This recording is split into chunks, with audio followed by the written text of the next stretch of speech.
Thiès moom munoo wax football ci Sénégal te tuddoo Thiès loo xam ne sa histoire la d'abord ci histoire ci football Sénégal xam nga bu ñu nee histoire wax légende football rek bu ñu nee Bouba Diakhao rek dans le football national rek ça veut tout dire ça fait plus de 50 ans 60 ans après on parle encore toujours de Bouba Diakhao xam loolu moo lay won déjà légende bi am Thiès bu ñu waxee Thiès ci football ñun ñi ñëpp nekk gone daan dégg raay daan football ak équipe bu mel ni xam man fa laa bokk muy Jaraaf mu nekkoon les plus grands derby au niveau du Sénégal donc tey jii Thiès mënul ñàkk am cër mënul ñàkk am taxawaay ci football bi te nag boo xoolee li nga xam ne mooy Ligue 1 ak Ligue 2 wane na ko soo xoolee Ligue 2 bi fukki équipe ak ñeent ñoo fa nekk si fukki équipe ak ñeent yëpp juróom-benn yëpp région de Thiès lañ nekk maanaam parce que xaaj bi xam nga xaaj boo xam ne yëpp si benn région la nekk loolu moo lay wan dynamisme bi nga xam ni club bi am nañ ko volonté bi club bi am nañ ko cofeel bu ñu bëgg ak si football ak bëgg-bëgg bu ñu bëgg football boo demee Ligue 1 tamit am na fa ñetti équipe yu nekk au niveau de la ligue professionnelle donc loolu moo lay wan Thiès mënul ñàkk am place ci football au niveau national. li koy wane aussi mooy suñu teewaay seen teewaay tey yéen ñi ñëpp ñu leen ci gërëm di leen ci sant lu bari di wax ni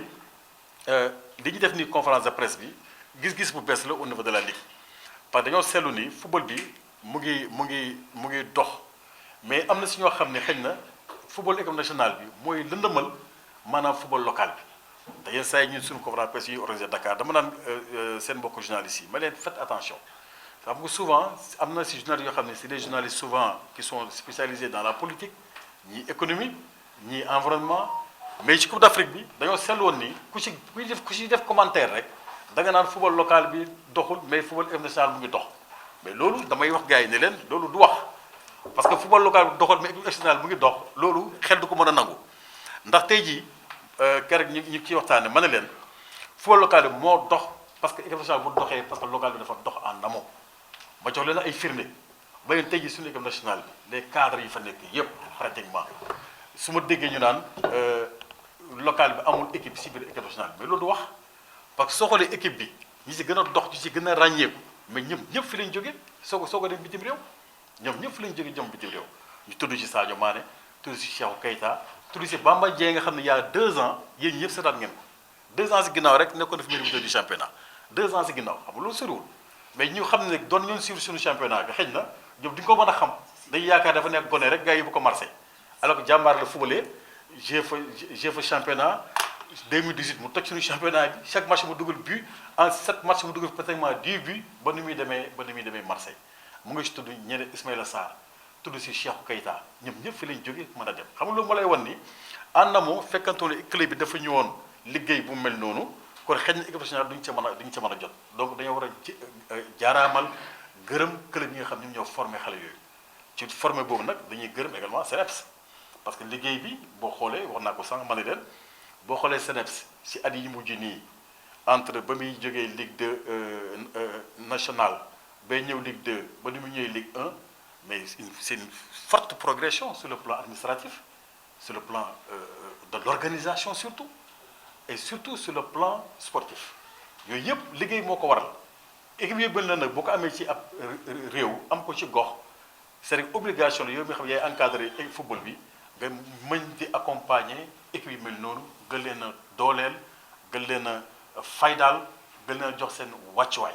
loolu moo waral justement conférence de presse yi ñu def nii pour toujours identifier les grands matchs au niveau du championnat def nañ ko à Saint-Louis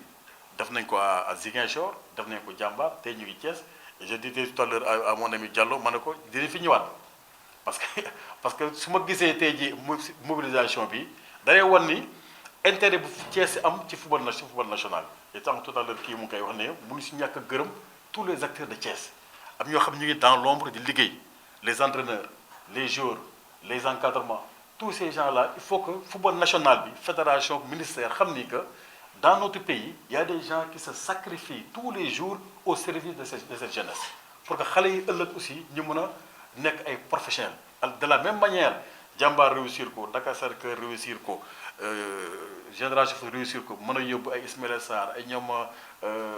Bamba Dieng Sadio Mané que Sénégal aussi mën a def la même chose et maa ngi ko doon sànq farlu ma ne ko Sénégal mu ngi ci yoon boobu parce que seetlu naa ni gis naa en tant qu'acteur du football si sama ginnaaw si sama gis-gis organisation bu fa nekk volonté bu fa nekk passion bu fa nekk autour de l'équipe. Donc ñun ligue mënuñu ñàkk a encourager ces initiatives là mënuñu ñàkk accompagner équipe yu mel noonu mënuñu ñàkk accompagner région boo xam ni football daf fiy dund nit ñi bëgg ko ànd seeg passion ànd seeg discipline. Donc sunu wareef la sunu rôle la donc conférence de presse yi yëpp li ko mbëbët mooy joxaat gëdd joxaat visibilité sur le football national parce que nit ñi sonn nañ ci ñu ngi ciy def lu ne mais toujours rek lu may wax toujours football national bi dafay xaw a nëbb li nga xam ne moom la nit ñi def effort yi ñuy def ci au niveau local te foofu mu si ñàkk gërëm entraîneurs yi ak éducateurs yi xam ne tous les jours ils se battent matin midi soir souvent dans le bénévolat dans la volonté dans la passion pour accompagner cette jeunesse sportive nga xam ni jël nañ football def ko comme seen yaakaar parce que football quand même loo ci mënta dégg aussi c'est devenu une industrie donc boo leen encadré accompagner leen lu ñu jara gërëm lañ jara sant lañ ba pare ligue bi aussi am ci responsabilité mooy comité lu ñu def ñëw ànd ak ñoom gunge leen wan leen que yéen kese nekku leen fii ligue bi seen ginnaaw la war a nekk fédération aussi ñëw topp suñu ginnaaw ñun accompagner ñun ñëpp boot ñu mën a ñoŋal gën a développer notre football national. ligue professionnelle ak RTS ñuy waaj a tàmbali benn waxtaan pour yeesalaat contrat bi leen lié mais ñuy fàttali leen ni contrat moom bu ñu ko signé ci télévision yëpp nag ci àdduna bu ñu ko xasee ba signé yow mi ñuy signé loo contrat bi yow yaa am exclusivité pour mën a def say direct ci manifestation sportive bi du tere nag Momar Lo TV wala Fallou TV ñëw jël ay images am pour l'information ça je pense que loolu même bu ñu ko bindu ci contrat tamit loolu droit à l'information la loolu charte réew mi sax moo ko mayee mais yow mi tudd Momar Lo TV wala Fallou TV amuloo droit di def exactement di contrat bi def ak RTS loolu moom je pense que il faut mu leer ci ñun ñëpp bu ñu ko signé moom l'exclusivité du direct appartient au diffuseur principal du tere nag le droit à l'information am na suivant le minutage bi nga war a jël bii dugg na interview yi et cetera loolu je pense que loolu lu leer du tere nag bu ñu ñëwee ba signé contrat bi détail contrat bi yëpp club yëpp dinañ ko xam bu ñu ñëwee ba xam ne signé nañ contrat bi ñu ne fenêtre yi moo possible et li moo ci possible loolu bu ko defee comme ni ñu def tey jii rek ñëw partagé ak ñëpp ku ci nekk am si le même niveau d'information. Pour cette belle et forte mobilisation qui augure déjà d'un dynamisme sur le plan sportif dans la région. Et vous le savez certainement, la Ligue professionnelle sans Thiès n'est vraiment pas une Ligue professionnelle. Parce que vous avez à la Ligue 9 clubs qui sont au niveau de la Ligue professionnelle. 6 déjà en Ligue 2, 6 sur 14, c'est pratiquement 45% des clubs en Ligue 2 sont des clubs de Thiès. Et également 3 au niveau de la Ligue 1. Ce qui montre tout l'intérêt du football thiessois dans l'échiquier du football à l'échelle nationale. Donc la Ligue ne peut pas s'impliquer dans la vie sportive au niveau de la région de Thiès. Nous avons été à Ziguinchor pour animer le même format entre la Casa Sport et la Linguère. Nous avons été également à Saint-Louis pour un match Linguère contre Niambour. Nous avons été également à Djambar pour faire le même format. À Dakar, nous avons déjà réalisé près de 7 à 8 conférences de presse d'avant-match, de grands matchs. La dernière conférence de presse, c'était le match Jaraaf-Guédiawaye. Avant Jaraaf-Guédiawaye, c'était Teungueth-Jaraaf. Donc cette fois-ci, pour la 11e journée, nous avons identifié dans le calendrier le match Seneps contre Mbour Petite Côte. Et comme disait mon ami Fallou, c'est un match à domicile pour l'une et pour l'autre équipe. Évidemment, la Ligue ne peut pas ne pas s'intéresser à ce derby de la région, entre deux clubs phares de la région de Thiès. Pour Petite Côte, on connaissait déjà,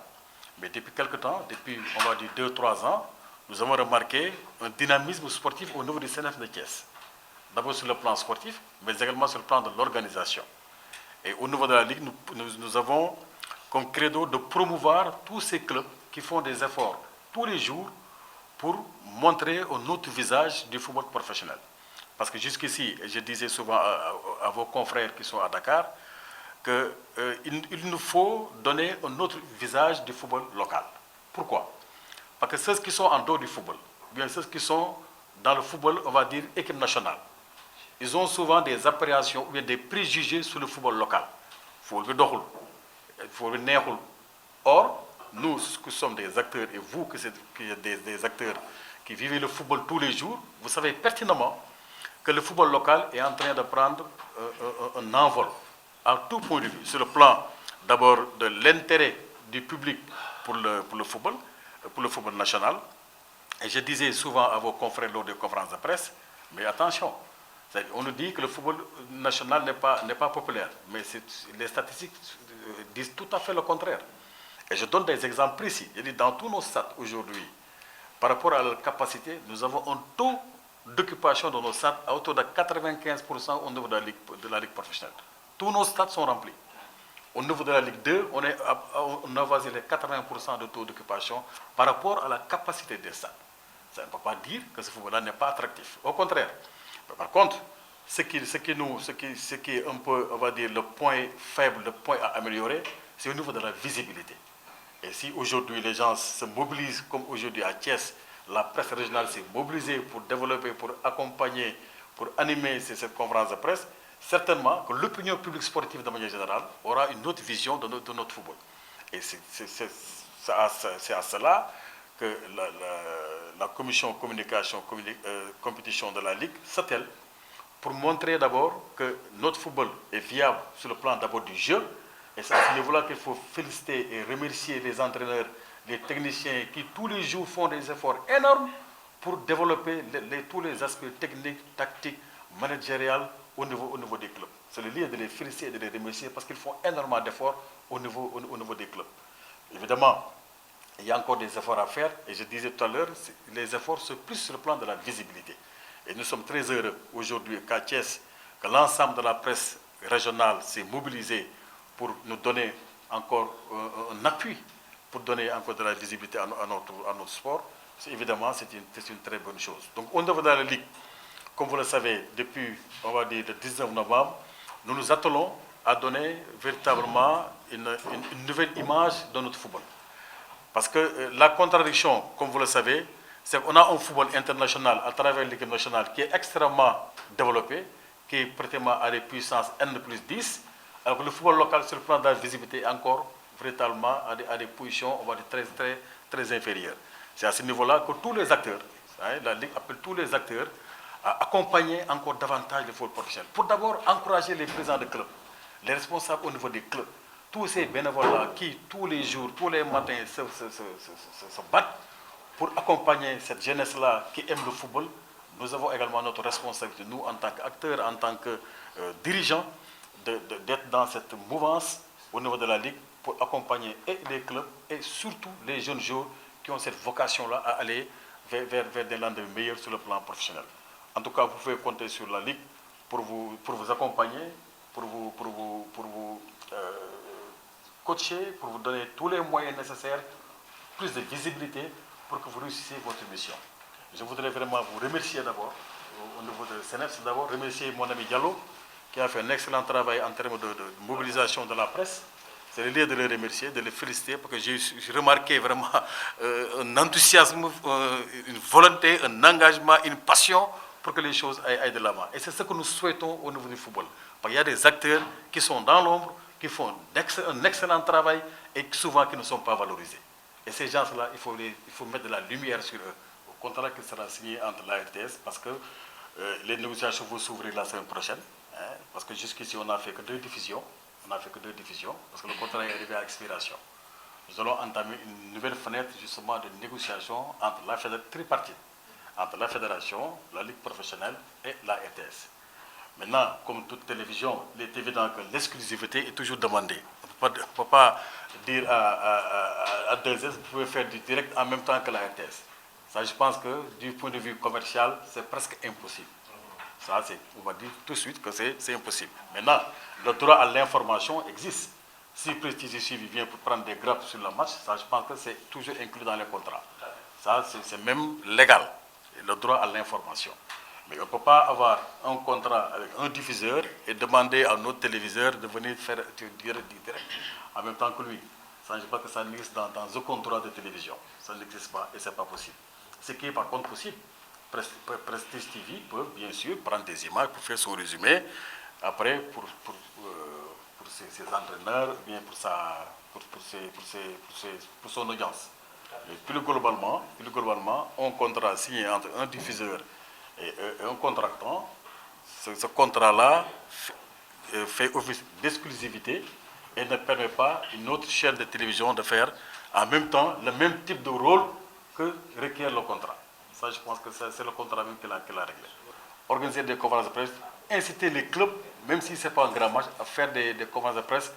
sectorielles à tous les niveaux. Je pense que ça, dès les matchs retour, quand on fera l'évaluation de la phase aller dans 10 jours, parce qu'on est déjà à la 11e, 12e, 13e, on va faire l'évaluation de la phase aller. Mais la phase retour, justement, comme vous dites, c'est dans le plan d'action de la Ligue, au niveau de la commission communication, c'est d'inciter les clubs à organiser au plan, même si la Ligue n'est pas présente, que chaque club puisse au moins, ça fera partie d'un standard que nous allons donner à tous les clubs, que veille de match au plan régional, au plan sectoriel, que chacun puisse faire sa propre visibilité, sa propre presse. Je pense qu'on est en phase sur ça. Je pense qu'il faut d'abord recevoir les encouragements et les félicitations de la Ligue, parce que nous observons depuis, on va dire, 3 ans, une forte visibilité au niveau des réseaux sociaux, que ce soit Seneps, Djaraf, Tenguej FC, Niambour, Linguère, tous les clubs, pratiquement, ont une cellule de communication interne qui, aujourd'hui, valorise encore davantage le football national. C'est le lieu vraiment de vous encourager et de vous féliciter. Mais la responsabilité de la Ligue, il faut savoir que la responsabilité de la Ligue, c'est de gérer, on va dire, la communication de manière transversale, de manière macro, mais pas de manière micro. Ça, quand même, ce n'est pas la responsabilité de la Ligue. Aujourd'hui, la Ligue a une vocation de faire ce qu'on appelle une diffusion à l'échelle nationale. C'est ce qui justifie cette réelle volonté de la Ligue de signer un contrat avec la RTS pour avoir une couverture à l'échelle nationale. Maintenant, ce qui est micro et sectoriel, nous avons envisagé la création d'une cellule de communication qui intègre tous les communicants de la Ligue, à travers les officiers médias, la mise en place des officiers médias au niveau de la Ligue. Tous ces officiers médias vont intégrer la cellule de communication de la Ligue professionnelle. Et qu'ensemble, qu'on puisse réfléchir sur des stratégies de communication gagnantes pour le football, en termes de notoriété, en termes de valorisation de l'image. C'est à ce niveau-là que nous nous attelons. Et dès l'évaluation, on va inviter quelques responsables de communication pour venir participer à l'évaluation de la phase aller du championnat. Et ce sera une bonne occasion pour nous tous, justement, de décliner ensemble, par votre expérience, les meilleures stratégies en termes de visibilité, de notoriété et de valorisation de l'image du football professionnel. C'est ce que je peux vous dire. Donc on attend l'évaluation d'ici 15 jours. On va vous inviter qu'ensemble, qu'on puisse réfléchir sur ça. Mais il faut retenir que la Ligue a une démarche beaucoup plus globale. La démarche globale, c'est de signer un contrat pour que le football dans son ensemble, football national, puisse être visible un peu partout au niveau du Sénégal et même à l'international. C'est ça qui fait que le sens de cette volonté-là de signer un contrat avec ou la RTS ou bien éventuellement une autre télévision, comme on a fait pour la première journée où c'était la 2STV qui avait couvert le premier match entre Pikine et Guédiawaye. Bari dafa ñëwaat si wàllu en attaque ak suñu position donc comme li ma leen ko waxee rek Seneps dafa nekk club boo xam ne dafay former donc dañoo nekk si formation ensuite dañoo am ay xale yi ren dañoo opté pour xale yi donc pour xale yooyu nag pour ñu mën a am efficacité wala pour ñu mën a di jouer di gagner si championnat bi day xool loo xam ne dafay xaw a laaj tuuti temps moom moo tax benn instant yi nii gagnetuñu suñuy match on a fait 4 à 5 matchs yoo xam ne gagné wuñ ko mais tamit loolu yàqul dara suñu préparation yàqul dara suñu moral ak match bi ñu jëm ginnaaw suba parce que ñu ngi joué match bu metti match boo xam ne tamit jongante si biir mbokk la mais tamit yàqul dara si ñun donc ñu ngi jéem a def le tout pour commencer waat di dugal ay buts pour commencer waat di jéem a renouer ak victoire bi di jéem a gagné waat parce que loolu moom objectif bi championnat boo koy joué il faut que ngay jéem a def le tout pour di gagner di dugal ay buts certes ñu ngi koy wax naan xale yi duñ dugal ay buts ensuite dañoo yor ay xale parce que dëgg la donc ren dañoo changer stratégie miser si xale yi donc ay xale nag boo leen yoree il faut nga jox leen tuuti temps certes am nañ ay renfort peut-être que match bi dinañu jéem a ñëwaat pour ñu mën di dugal ay buts. par rapport ak daaw ren moom comme ça veut dire que staff technique bi liggéey nañ liggéey boo xam ne tey par exemple joueurs yi confiant bi am na boo xoolee ci football bi ça veut dire que comme par rapport ni ñu doon footballee daaw ak par rapport ni ñu footballee ren c'est bokkul quoi bokkul footballing quoi parce que ren ça veut dire que dañuy jouer ñu ngi jouer ça veut dire que ñu ngi jouer bien mais comme ça duñ gagner quoi mais ça veut dire comme ren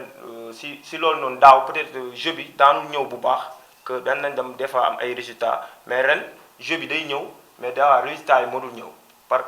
comme manque d'efficacité ci kanam comme par exemple li ñuy dugal bëriwul moo tax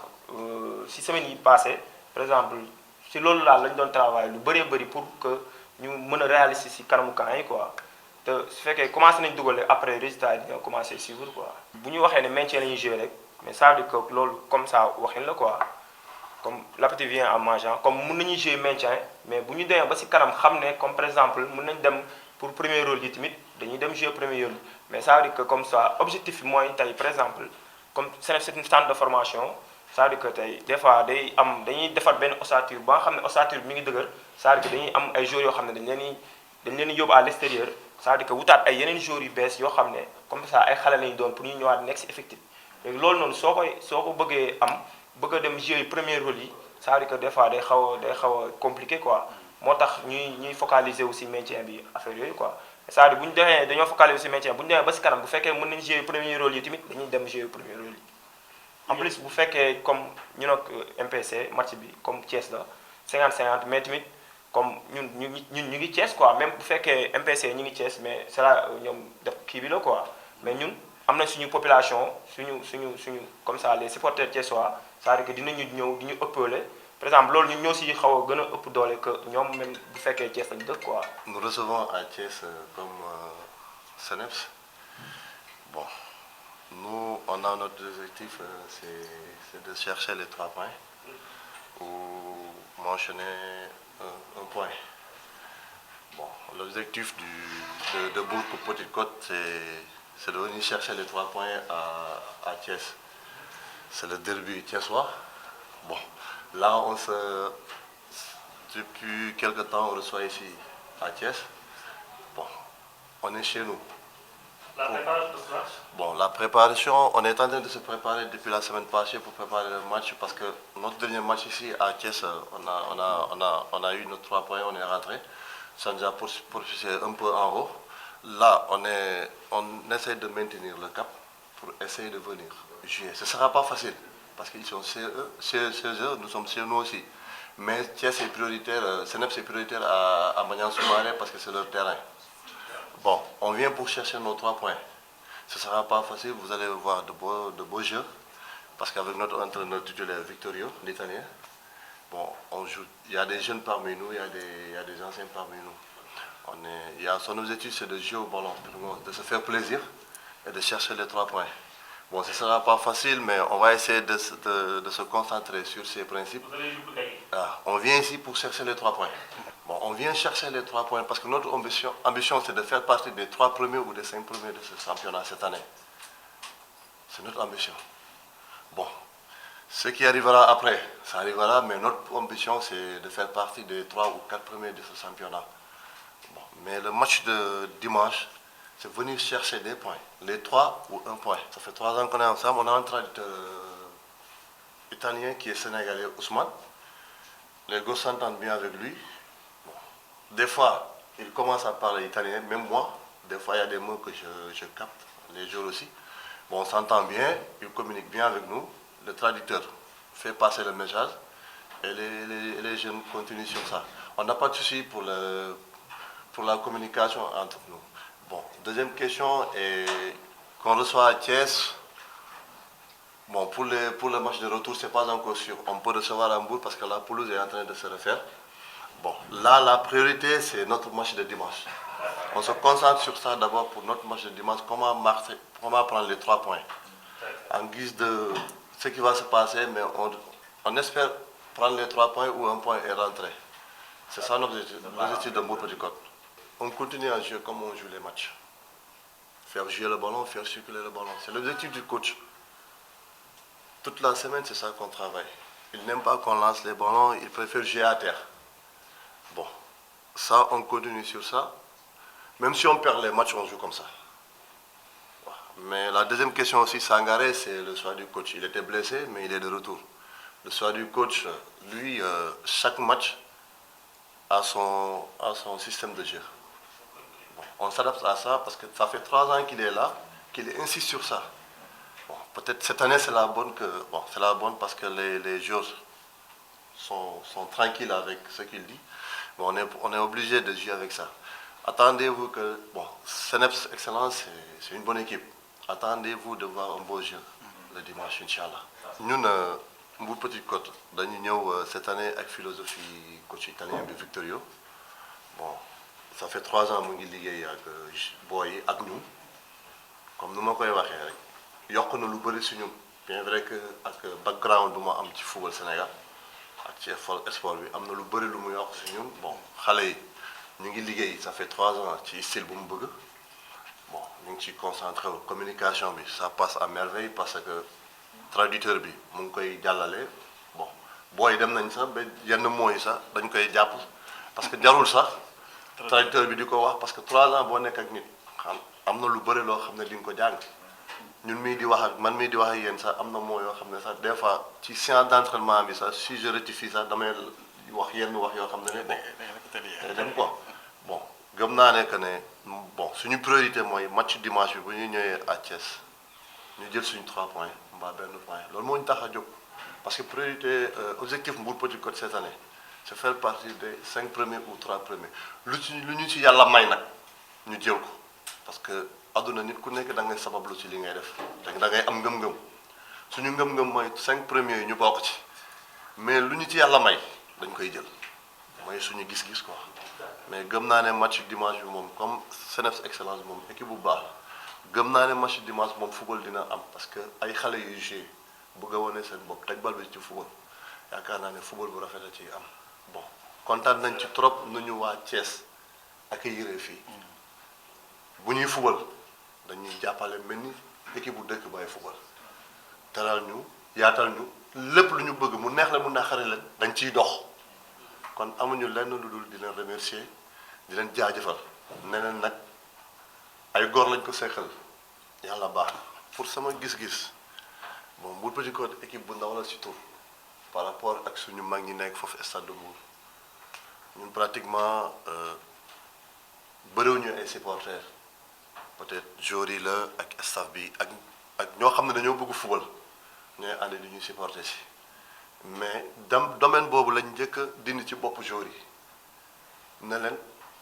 fépp foo leen dem da ngeen di football pour jël public ñooñu ñu supporter leen